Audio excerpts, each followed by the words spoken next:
সেই দিন এই মাঠ স্তব্ধ হবে না কো জানি, এই নদী নক্ষত্রের তলে, সেদিনও দেখিবে স্বপ্ন।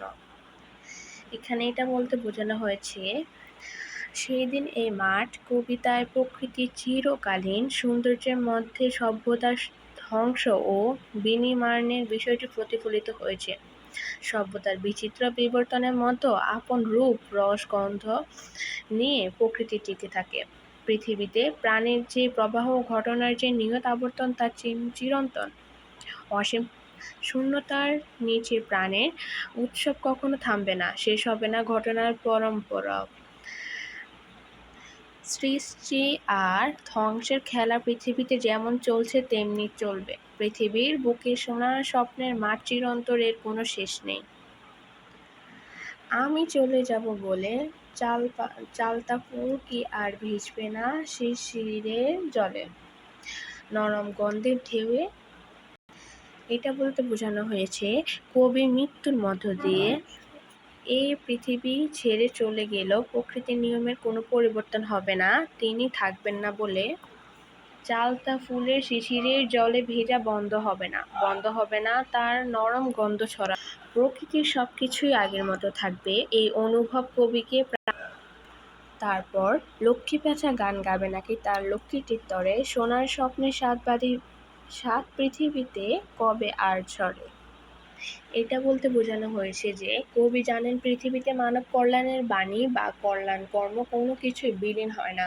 শুধু ব্যক্তি হারিয়ে যায়, কবি বা কোনো মানুষের মৃত্যুতেই পৃথিবীর গতিময়তা ও প্রকৃতির স্বাভাবিকতার কোনো ব্যাঘাত ঘটে না।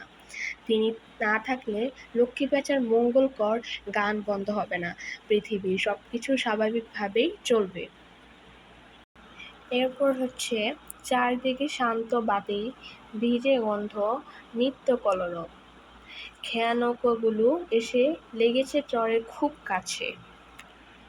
পৃথিবীর এইসব গল্প বেঁচে রবে চিরকাল।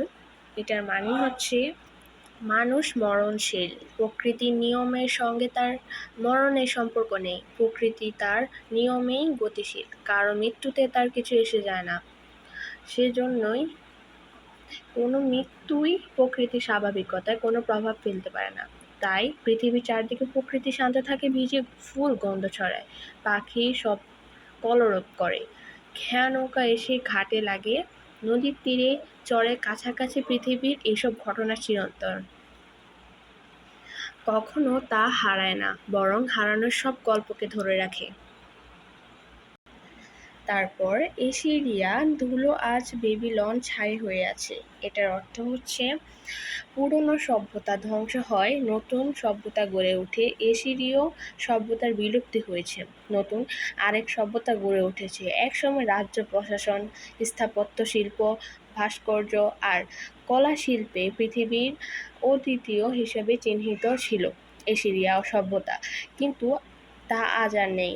বেবিলীয় সভ্যতাও ধ্বংসস্তূপে পরিণত হয়েছে, কিন্তু প্রকৃতি তার আপন রূপ, রস, গন্ধ নিয়ে চিরকাল সতেজ ও প্রাণময় হয়ে আছে। পৃথিবীর বহমানবতা মানুষের সাধারণ মৃত্যু রহিত করতে পারে না। জগতে মানুষের মৃত্যু আছে, কিন্তু মানুষের স্বপ্ন ও সৌন্দর্যের মৃত্যু নেই।